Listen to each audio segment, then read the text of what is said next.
Are you looking for an e-bike that can charge from empty to full in under 2 hours?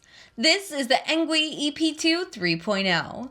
It uses a 750-watt nominal motor with 1500 watts peak, along with 5 levels of pedal assist and a top speed of 20 or 28 miles an hour. One thing that stands out here is the sensor setup. It comes with a torque sensor out of the box, but in the menu, you can switch it over to cadence mode if you prefer that style of assist. The battery has 720 watt hours, rated at 40 volts and 15 amp hours, with a built-in battery management system. Its claimed range is up to 65 miles, but that's based on a 165-pound rider. Charging is one of the bigger talking points here. Engwe includes an 8-amp charger, and the claimed charge time is only an hour and a half up to 2 hours, which is insane. It also gets a Shimano Tourney 7-speed drivetrain, a headlight, and a taillight. And there's also an app that supports GPS tracking, anti-theft alerts, abnormal activity notifications, and over-the-air updates. That's the Engwe EP-2 3.0 on paper. Now, let's hand it over to Jay for the full review. You're probably saying to yourself, Jay, you already did a video on this. Actually, no, I didn't. And I thought the same thing when I saw the name of it, but it's the version 2. And unlike other reviewers that will re-review something because they just want more money and they're just greedy, I'm not gonna re-review something that I already did a review on unless it's updated, which this is.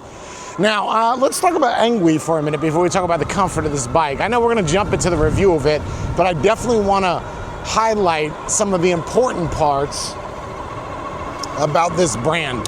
This brand has been around for a long time, right? Like they're old school players. Now, the Engwe X26 I did a review on 2 years ago was at the time my favorite e-bike, right? There's obviously been other e-bikes that came out, but the point I'm trying to make is the X26, which they stopped making Engwe, that's me telling you to remake it, but make it 52 or 60 volt, right? Like, let's do it. Let's get on with it. Even slap my name on the side. I don't care. Do whatever. I'll be a shill. That's a joke, actually, but it's not a joke to bring it back. Anyway, the X26 is actually really good, right? Like I had that bike for 2 years, absolutely zero issues. Then I had the X24, 0 issues. And I know that's not this, right? That's not the EP or EL or the Engwe 2.0. I get it, it's not that, but it is the brand. So I know that the brand is solid. So let's get on with the comfort. Now the comfort of this bike is very simple, it's easy to understand. You have adjustable handlebars or risers. You can bring that all the way up. It's probably not a good idea while you're riding, but you can bring that all the way up, all the way down. All the way down is a little weird. I just kind of set that there. And the seat is obviously adjustable. And I feel, for whatever reason, a little bit too high on this. I feel like I'm at, those cycles that that they sit on at the circus where they're like 20 feet in the air? That's what I feel like right now. And it feels good, right? You got your little palm rest on the hand grips. It feels solid, especially for a foldable bike. So let's look at some of the controls real quick. You have your horn, info, and power button. You're up and down for your pedal assist levels, and you press your horn, and it's a loud electronic horn. And then we have the throttle, which is interesting because we've seen it where they go in, but it's been like a little square. This one is more like they took the idea of the gear shifters and made that into a throttle, which, by the way, when you unlock this bike, this thing's got a lot of torque. It's only a 750 watt motor bike, but it peaks at 1500 watts, this seems about right. So you're probably wondering, what's the speed that this beast can do? Foldable, is it fast? Well, here's the deal. Listen, this is a class 2. And what I find interesting with a lot of these bikes nowadays is these companies are slapping a sticker on it like they are going true legal routes. Like, if you ever watched any of Breeze News, yeah, okay, true legal routes, sticker, class 2, 750 watts. And that's essentially what you're gonna get with this. 20 miles per hour with the throttle, 20 miles per hour with your feet. I guess you could do 28. That would be a class 3. There's no, I wanna keep a certain speed here. It's gonna keep giving you more no matter how much you're pushing in that throttle. So just keep that in mind. Now, 28 miles per hour, can it do it?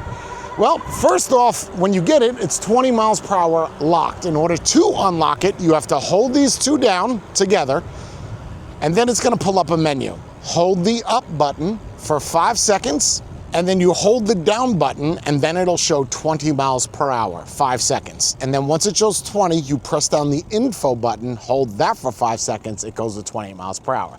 Now here's the thing, can it actually do 28 miles per hour? Well, keep in mind that I am a chubby bunny, 6'1", 250, 251, I don't know, and I'm against the wind. So let's just see how much speed we could get. Keep in mind, this is also like a refrigerator going through the air, right? I'm not tucked. There's zero aerodynamics on this bike. So I don't know if we're gonna be able to do 28, but we're gonna see how close we could get to it.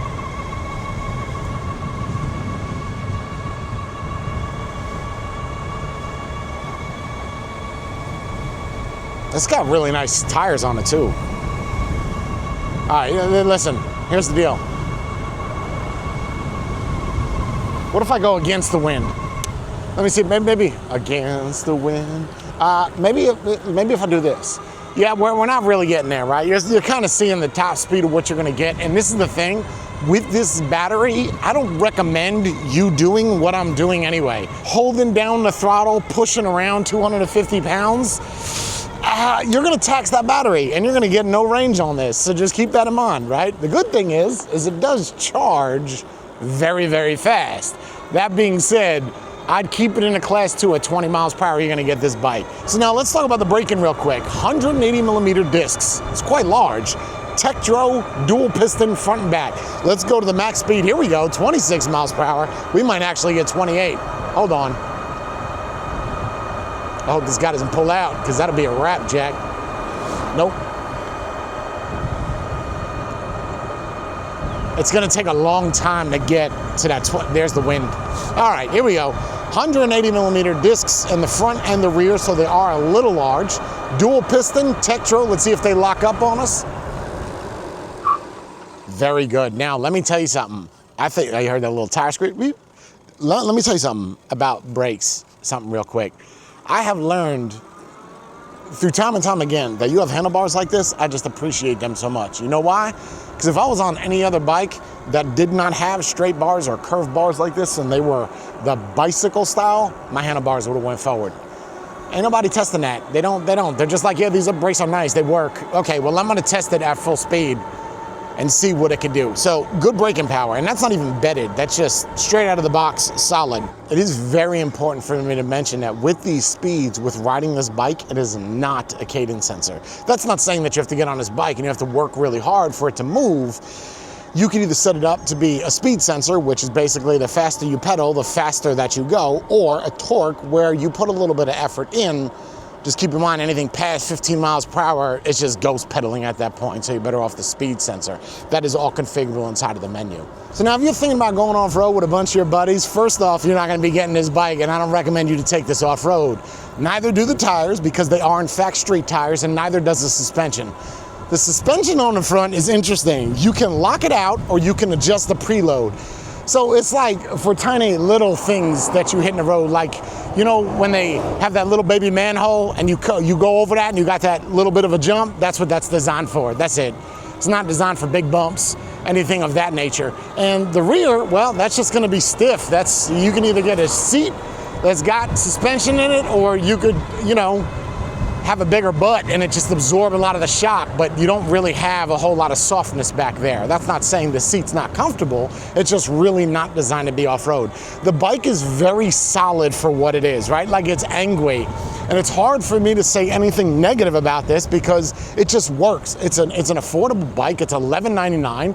There will be a discount code in the description down below, which, hey, listen, yeah, I get a cut of that, absolutely. I think I get like 4% or 5%. Other reviewers out here getting like 8 or 10, but you know what? See, there it is. I hit one of the little reflectors that were on the wrong side of the road. So let me just answer the question that you're probably asking yourself is, why would I buy this e-bike over all the others? Well, I mean, I'm not gonna sit here and try to sell it to you like somehow I make a crazy commission off of you buying the bike. First off, a lot of people that buy these bikes don't even use the links that are in my description, so I get absolutely nothing. But if you do use the link, I get 4 or 5%. You know, I just want to point that out, that other reviewers are getting like 8, 9%, but the bike is $11.99.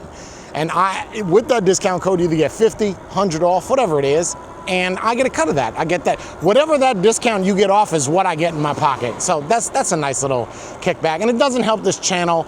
The channel's already helped, right? You're putting money in my pocket so I could go buy some clothes and bras and things of that nature, maybe some Coke. While this bike might look like it's very compact, which it is when you fold it up, it's not really lightweight, right? It is 75 pounds. So if you're an older gentleman or older woman thinking about getting this, you might need your grandson, great-grandson, or even your husband or significant other to pick it up for you, because this has got some weight, you know?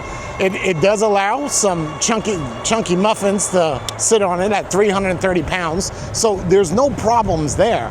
The only real issue I have with this bike is that it's not unlocked at 28 miles per hour, but that's not an Engwe issue, that's a government issue, right? They're just doing what they're supposed to do.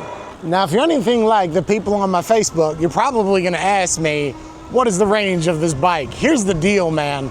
When they tell you the range of these bikes, they are telling you in pedal assist 1, optimal settings. We're talking about $165 for the person actually testing it. I'm not $165, so I can tell you that it's not gonna go what it says it's gonna do. It says on the website it could do 65 miles. I don't doubt it in pedal assist 1 that you could do that. All I'm saying that the way that I look at it is real simple. It's a 48 volt system, doesn't really matter. The watts don't really matter. What really matters is the amp hours, and this is sitting at 15 amp hours. What I like to do is I like to take that amp hour, all right, times that by 1.5 or times it by 2, and that's what you're gonna get from the bike with full throttle all the time.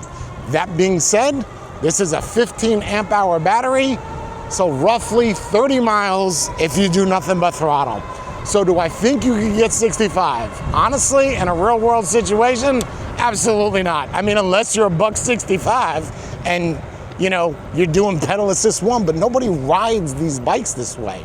So realistically, in a real world situation, we got 6 miles, we got 90% battery life. So I think you could probably get closer to the 40 to 50. If you're just riding it straight, 40 miles, will it last? Absolutely not. Do I think you could do that? Honestly, like if you're doing this number right here, sure. Ain't nobody doing that. I'm unlocking it full speed. What's your realistic, real world mileage?